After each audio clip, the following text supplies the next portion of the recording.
see the statistics of everything on your website. You know, some people get caught up in the stats. For us, it's more about the experience the ride's going to deliver than how tall it is and different things like that. But for those of you that are interested in that, the heights of the loops and the inversions, 139 feet, 126, 119, 110, 109, 100, and 95. And again, the total elevation change of 208 feet from the highest point, which is the lift hill, at 167 feet, to the lowest point between loops 4 and 5. And again, the top speed, that second half of the ride is when you're going to hit that 68 miles per hour. It's going to be a ride that pushes through a lot of guests. Hourly capacity of about 1,650 riders per hour. So now we'll take a look at the trains.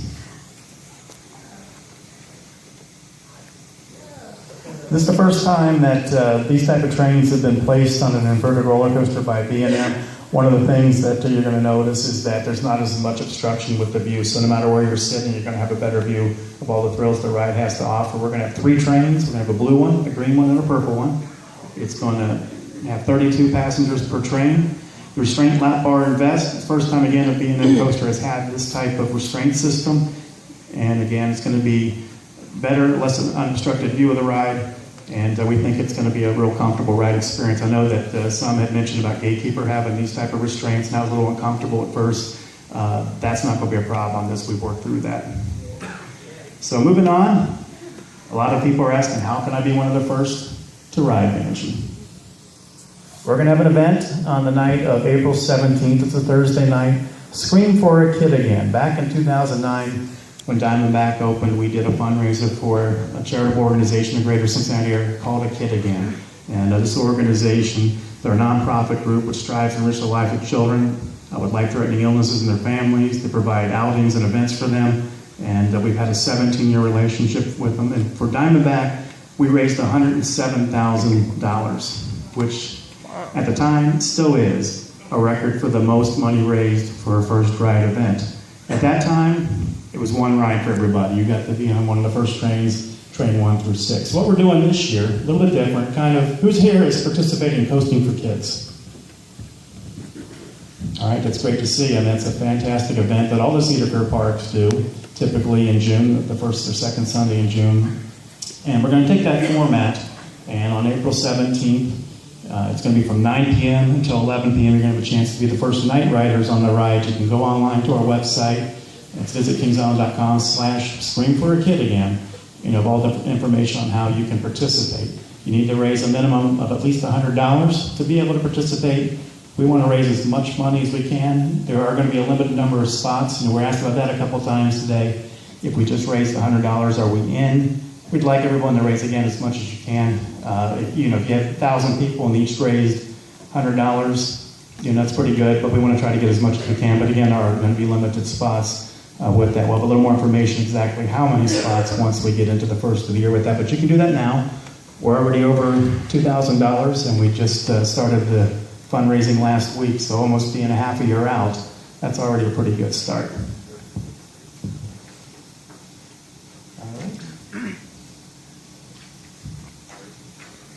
And then the other question that comes up, when is Media Day? Everybody wants to know when Media Day is for Banshee. Right now, we got looking at probably 2 different dates. Could be April 17th, could be April 24th. A lot of different factors are involved with that.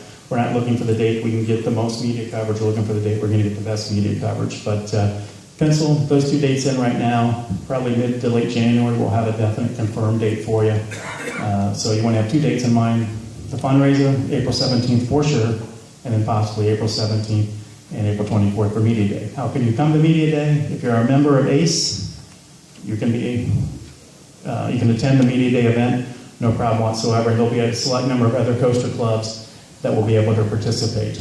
One other little carrot that's going to be out there for Media Day, if you're a member of ACE and some of the other coaster clubs, and you want to be one of the first people to ride that morning, we open at like 5 a.m., you have to follow us on Twitter. So that's going to be another way to make sure that you can be on one of those first trains that morning. Now, we won't have a real long range or anything like that, but it might be the first half hour, first 45 minutes will be ACE member, and you follow us on Twitter, you get in first, and then the next wave will be able to come through. But we're already planning a lot of the different things that will be going on Media Day. And, well, again, more of those details coming out once we get into January. Banshee's not the only thing that's going to be new in 2014. Not that it's a new ride, but it has a new theme. Flight deck is now going to be called the Bat. Woo! Some of you may have got a look today. We were out doing the Banshee tour. You see where the track now is being painted orange. The columns are going to be 2 different colors of charcoal. The trains are going to be painted black. It'll have the Bat logo on the front of it. This wasn't something we had really planned to do with Flight Deck. When we were building the Banshee website, we needed to have placeholder material because we didn't want to put all the Banshee stuff out there. And we know how some of the enthusiasts are putting in all these different URLs trying to figure stuff out before we announce it. So we were like, how can we have placeholder material, put something out there just so it's holding, and we know that the size files that we wanted to put out there, the video sizes and the release, how everything was going to look. So we just said, let's just create a little Bat logo and just throw it out there and just make sure it works. Well, we got really good feedback about it, and everybody kind of liked the way the logo looked. And the night of the Banshee announcement, people came up to us and said, love the Banshee name, like the Bat too, you guys should think about Flight Deck. So a few days later, our general manager came back in, told some of us in marketing that, what do you guys think? It seemed like everyone was passionate about the name. They have interest in it. They like the logo. Should we name Flight Deck? Rename it the Bat? And he just made a call to Cedar Fair, and they were like, no problem whatsoever. So we tweaked it a little bit. That's not the exact logo that was on the website during the Banshee teaser and that, but I think the name of the ride, that name fits that ride, the characteristics of it with the swooping and things like that. Who rode the original Bat back in 1981? Okay, so you were here the day it worked. Great. I happened in the parts of the 3 seasons that it operated. I rode it 49 different times. I was in line for number 50 in 1983, and then these 2 girls asked if they could go in front of me so they could ride with their friends. So I said, sure, no problem. That was the last train that ever was dispatched with guests, so I could have been on that. Aww. But hey, I was a nice guy, so I guess that's what happens. But I'm excited about the Bat. With Banshee, but there's going to be some other things that'll be new for 2014. We'll have some new shows, and we'll have that information that'll come out probably late March. We've been asked a number of times, is Ed Alonzo going to be back next year? He will not be back. He's got a lot of different opportunities, including a couple of the Cedar Fair parks that were interested in having him, Valley Fair being one of them. But he's also has some opportunities with some different entertainers out in Vegas, like Britney Spears. He's done some things with her. So he might go on tour with her and that. So he's really undecided what he's going to be doing as well too. But we'll have some shows that will be very good, and I think everyone's going to be excited about our entertainment lineup. And we've also upgraded. We continue to do it with our menu and dining options that we offer around the park. Last year we opened the Reds Hall of Fame Grill in Rivertown. Who tried the Reds Hall of Fame Grill? Woo! You might have met Nathan today. He's one of our new hires. He's going to be our first executive chef, and he's very excited about the different things that he's going to be able to put together. We want the dining experience at Kings Island to be as memorable for you as a ride on Banshee, Diamondback, or the Beast. So when you go home, you think, not only the ride's great, but that meal I had at the Red's Grill was really good, or some of the other restaurants around the park. Also, going on next year, we have some different anniversaries that'll be coming up. The Beast will celebrate its 35th anniversary.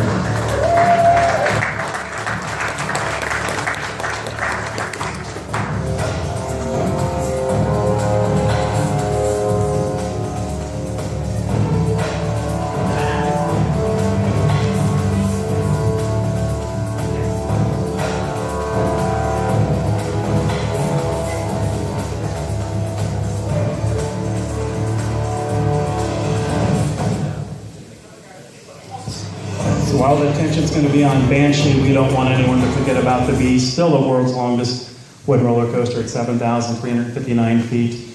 On June 7th, mark that date, we are going to have an anniversary party for the Beast at night, just for members of the American Coaster enthusiasts. So ERT at night, we'll have cake and cupcakes, those kind of things, so it'll be a fun time again. June 7th will be the night that you want to be at Kings Island to be part of the Beast birthday party celebration. We're going to have to join. What's that? You said the trims? You know, that's one of the things that comes up too. They always say you got to take the trims off. The ride has always had brakes in the same exact spots. It was just a different technology back then. And actually, there was a time, and Dave, you probably remember this, where the skids went all the way down the first drop. It's just now that it's a little more abrupt when you're going through the shed in some different areas where it hits, but it still hits those same exact speeds in different areas of the ride that it always did. So, you know, you see that, I can understand why you might think that we've slowed the ride down or something, but we haven't. It's just a different technology, how it grabs in a different spot, so it's not as gradual going through the shed, it's more, you know, at the very end of it that happens. Yeah, Dave's right. There were sometimes when you had the morning walk back ride, and it was about, you know, it'd be 9:50, and they hadn't put the brakes up yet. Maintenance hadn't got that far back. You know, they're on their coffee break or whatever, and hadn't got to yet. And it really did fly around the track. But the other thing that happens too is, you know, everyone's now gotten to the point they're ridden at 300, 500, thousands of times, and you know, at that point, it's not going to seem as fast to you either. But I'll tell you what, somebody that's their first, second time riding the Beast, they still think it's as phenomenal as it was back in 1979 when everyone here might have ridden it the first time. Another ride celebrating an anniversary is the Scrambler.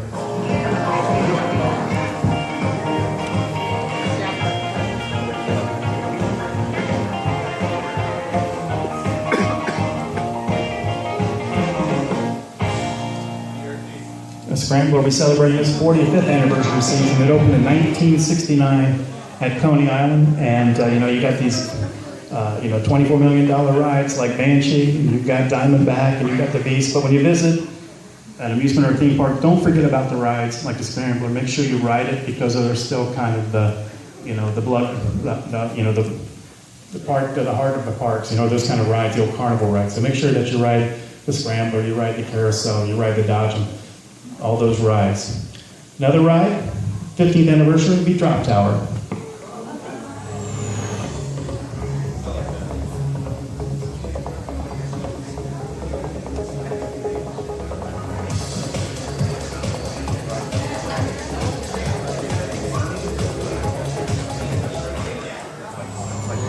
Also celebrating a 15th anniversary in 2014 will be in Vertigo.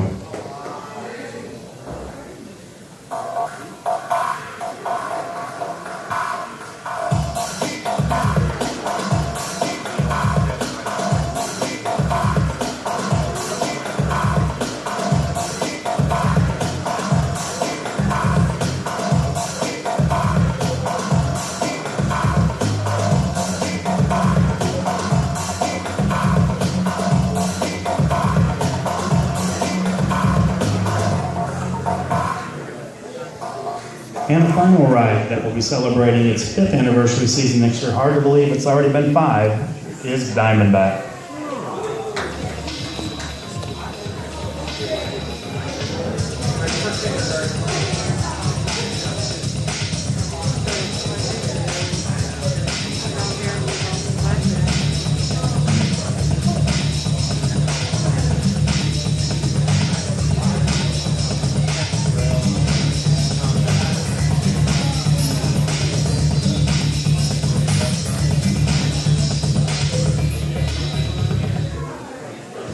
Diamondback in just 4 seasons has already given over 8 million rides. So at some point next year, there's a chance that it can hit the 10 million ride mark, which is phenomenal for just its 5th season. And one other ride that's going to reach a major milestone next season, it's going to give its 100 millionth ride. Anyone here have a guess on what ride that is? That's right. The racer will give its 100 millionth ride. And we'll let everybody know when we're getting close to that point. So there'll be some nice prizes and other things for that 100 millionth rider. As long as it's not me, somebody here might win on that one. And one of the best ways to enjoy all the things that are going on next year, not just at Kings Island, but also Cedar Fair Parks if you buy a Platinum Pass. But now's the best time to, if you haven't already, get your season pass, Gold Pass for Kings Island, Platinum Pass, enjoy all the other Cedar Fair Parks. We have a deal right now where you don't have any payment until April 1st. So it's a pretty good deal. You go online to our website, visit kingsisland.com, or if you live in a different area and something else wants to be your home park, like Cedar Point, Carowinds, Kings Dominion, go to their website. But make sure you lock it in, because there's a lot of great things going on at all the Cedar Fair Parks. And if you're not already, be sure to follow us on Twitter, as we mentioned. If you want to be one of the very first people to ride Banshee on Media Day. Also, Facebook, Instagram has become a great way to keep up with all the construction photos and that's going on with Banshee. We also have a construction gallery on our website. Just click on the Banshee tab and you can go into that. It's been updated through, I think, Wednesday this past week with what's going on. So that's probably the best way to do that. So at this time, are there any questions? Right there. What is opening day? Opening day, we're down. We have the way Kings Island does it is there's always been a company that either the Saturday or the Sunday in recent years that has the park bought out. So we got to wait until we get that finalized right for the first of the year, and then we'll be able to come out with that. So we're looking at a couple of different possibilities. Could open a week earlier, could open the same weekend, but we just really have to see when they want to be able to do their buyout, and then we'll have everything else to fall into place. But there's also for us some other things that go on in the fall with park sellouts. So we have to, unlike some of the other parks, we have to have all that finalized before we can put our operating calendar out there. So you're probably looking at either Easter weekend or the following weekend. So if you mark your calendar, plan to be at the park one of those 2 weekends. Yes? It's a two-part question. The first part is, are you going to integrate the Banshee screen into the ride somehow? Looking at different ways to do that. I think if it's too prominent, like another queue line or whatever, you might hear it too many times, and you don't want to do that. But maybe at the top of the lift hill or something, So we're certainly looking at how we can do it. Or when the train dispatches. Yeah, something like that. Just if you do it in the station, too many people are going to hear it. It's going to be over and over again. So you don't want to do that. But definitely, it's something that everyone has asked about. So we want to find a way to incorporate it into the ride. It's been a while since we've done this event, but we had it with Diamondback, but it's Ride Warriors. It's a great question. Not the Ride Warriors event, but I think it was mentioned, Scott, you mentioned maybe at the beginning that in the spring conference for ACE will be here at the park. I don't know when you're going to announce all the details of what exactly that's going to be part of it. I think let's just say this, every roller coaster in the park outside of one and a couple of the kids' rides you'll have ERT on during that event. So we found a way to work that out for you. But also as we look into the fall, we're going to have another event. It's going to be called Spring Fest during Halloween Haunt. We're going to do it on a Friday night. I think the first Friday is the date that's going to be. Is it October 3rd, I think, Sarah? And we'll start at 4 o'clock in the afternoon. You get to come in, and you'll be able to get, ERT on Banshee and the Bat, and then we'll have a meal portion for you at 6 o'clock, and then you'll get to do all the different haunt events and things. So we're looking to add that event as well. And then we have the Beast 35th anniversary on June 7th. But I think this year, because the spring conference is here, and then there's just a lot of different things going on. You've got Coaster Mania, the spring conference, then you've got your conference in the summer, that there's just a lot of stuff going on at the same time. And that's why maybe not this year, but the following year, at the spring